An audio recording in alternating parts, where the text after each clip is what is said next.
Masu kallon mu assalamu alaikum wa rahmatullah. Za ku ji daga bakin amaryar da aka neme ta aka rasa, ko kuma in ce amaryar da aka sace ta a ranar ɗaurin aurenta, wanda aka neme ta sama ko ƙasa ba a ganta ba. Ana cikin wannan hali na an neme ta an rasa, katsam bayan wata 8 da aurenta sai aka tsince ta a can gefen unguwa a galabaice. Amma abin mamaki shine aka ga wannan amarya dauke da ciki wanda ya girma ya ma bayyana, wanda akalla wannan ciki wasu za su iya cewa ma ciki ne wanda ya kai kimanin wata 9, wanda ana gab da haihuwarsa. Aka ɗauki wannan amarya aka tafi da ita gidan iyayenta, daga nan kuma kai tsaye aka wuce asibiti aka yi mata gwaje-gwaje tare da bata ceto na gaggawa, wanda dalilin an tsince ta ne a galabaice, hankalinta ma ba a jikinta yake ba, bata san a ina take ba, kuma bata san su wane ne a kanta ba. A wannan lokaci dai wannan likita da ya yi bincike da aune-aune ga wannan budurwa ya tabbatar da cewa wannan ciki ne wanda ya kai kimanin wata 8 har da ma wasu 'yan kwanaki kaɗan. Abin mamaki dai ba zai ƙare ba, wannan budurwa, ko mu ce dai wannan amarya da aka ɗaura mata aure aka neme ta aka rasa a ranar ɗaurin auren nata, bayan ta samu lafiya ta warware ta dawo hayyacinta, iyayenta da 'yan uwanta da ma mijinta da aka ɗaura mata aure suka zauna suna mata tambayoyi kala-kala da kuma abin da ya faru ga ita. Wasu ba su tsaya mata tambayoyi ba, suna ɗaga hannu suna gode wa Allah da Allah ya bayyana ta bayan wasu dogon lokaci da aka neme ta aka rasa. Da zarar an tambayi amarya menene ya faru, ya aka yi haka, sai ta fashe da kuka, sannan kuma ta kalli wannan mijin nata da aka ɗaura mata aure, sannan nan ma ta ƙara fashewa da kuka. Abu ya ɗaure wa iyaye da 'yan uwa hankali, ɗaure musu kai. Ya za a yi ta inga kallon mijinta sai kuma ta fashe da kuka, ko dai mijin nata yana da alaƙa da sace ta? Haka nan dai 'yan uwa da abokanan arziki ma hamma da iyaye da ma shi kansa mijin nata da aka ɗaura mata aure a ranar suka tausase ta tare da kwantar mata da hankali akan in tana gani ba za ta iya bayyana abin da ya faru da ita ba, ko kuma bata san ma me ya faru da ita ba, to shikenan. Amma dai suna so su san dalili yadda aka yi haka wannan cikin ya faru da ita. Abin mamaki dai, wannan amarya da ƙyar ta buɗi baki za ta fara faɗan abun da ya faru da ita tun bayan sace ta da aka yi. Ta fara cewa bayan an ɗaura mata aure,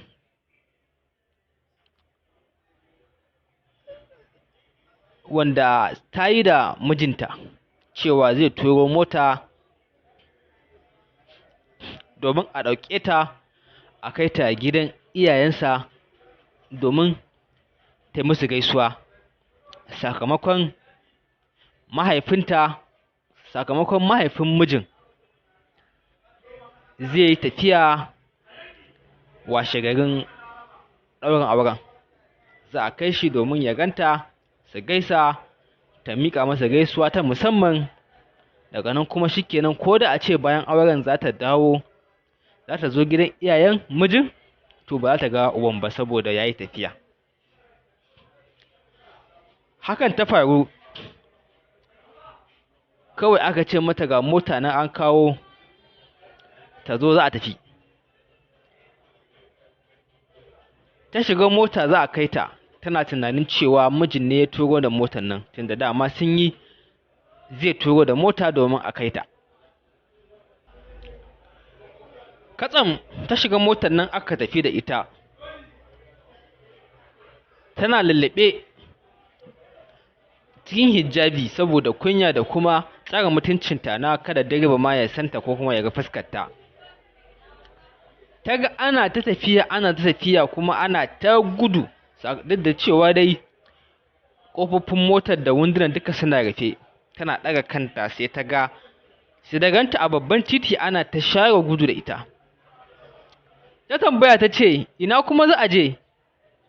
Ya ce mata, ki yi haƙuri, an kusan zuwa saboda an canza inda za a je. Mahaifin mijinta da mahaifiyar ba sa gidan, su ɗan tafi wata unguwa to amma sun ce kai tsaye kawai a kai ki can inda suke, so daga nan kuma sai a dawo da ke. Haka dai katsam aka kai ta wani gida, ta shiga wannan gida, ta shiga falo. Bayan ta shiga falo sai kuma tana jira ta ga iyaye, sai ta ga uban ya fito. Suka gaisuwa ta mutunci ƙwarai da gaske. Daga nan kuma tana jira ta ga surukarta uwar mijinta ta fito, sai da shiru ba ta fito ba, kuma gashi ta ɗauki kimanin wajen awa 3. A nan dai ta bayyana cewa tana so ta tafi tunda umma ba ta nan, maybe ko ta tafi unguwa da bata dawo ba. Ya wannan abun ta iya faɗa a wannan lokaci, sai ta fashe da kuka na ban mamaki. Nan dai aka ƙara tausasa zuciyarta tare da lallaɓa ta ƙwarai da gaske. Ta ci gaba da ba da labarin cewa, in dai taƙaice muku dai abin da ya faru da ni tun daga wannan rana har zuwa jiya da aka sako ni.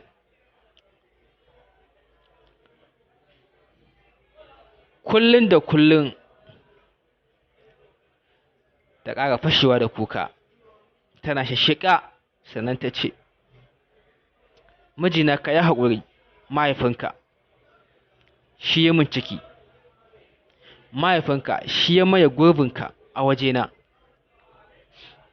mahaifinka shi ne yake kwanciya da ni kullum da kullum. Ina jini, bana jini, ina al'ada, bana al'ada, kullum sai ya kwanta da ni.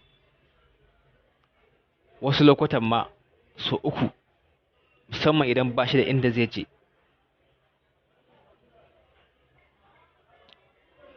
Ba wai na miƙa masa kaina ba ne ba haka nan kawai ko kuma lokaci ɗaya. A'a,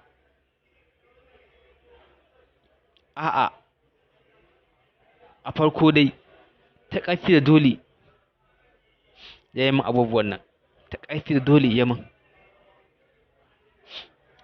Bayan kuma wannan lokutan kuma sai kuma ya fara saka min wasu abubuwa a cikin abincin da zan sha ko kuma abin sha. Duk abincin da zan ci, duk abincin da zan sha, zan sha in ji na ƙoshi, amma kuma tunanina ba a kaina yake ba. Gabaki ɗaya ba na sanin ma menene ya damu da ni ko kuma wani hali nake ciki. Kawai dai na san dai ina yawan yin bacci, sannan kuma ina yawan yin abu haka na jin daɗi, kawai na inga jina kawai ban da damuwa, komai fresh, kuma magana ta irin canzawa haka dai ba ta fitowa yadda ya kamata, dai ba na magana kai tsaye standard. Ban gane hakan ba sai bayan wani lokaci. Bayan hakan na kwanta bacci tsawon wasu lokuta da dama, sannan sai na farka. Da na farka na je ni sakayau. A nan wajen na fara tunaninnika kala-kala, tare da tambayar kaina me nake a gidan nan, tare da tunanin mijina da 'yan uwa da iyayena. Sai na ji yunwa, na nemi abinci na ci. Ina cin wannan abincin nan kuma na koma halin da nake ciki a baya. In taƙaice muku da irin waɗannan halayen da nake shiga, irin dai hali na wanda ya shaye-shaye, ya sha giya, yake buguwa, baya cikin hayacinsa, to ni ma a haka na kasance a wannan lokacin tsawon wajen kimanin wata 7 a haka na kasance. Sai dai da cewa ina cikin yanayi na maye, amma tabbas na san yana kwanciya da ni ko da yaushe, wasu lokutan ma sama da haka.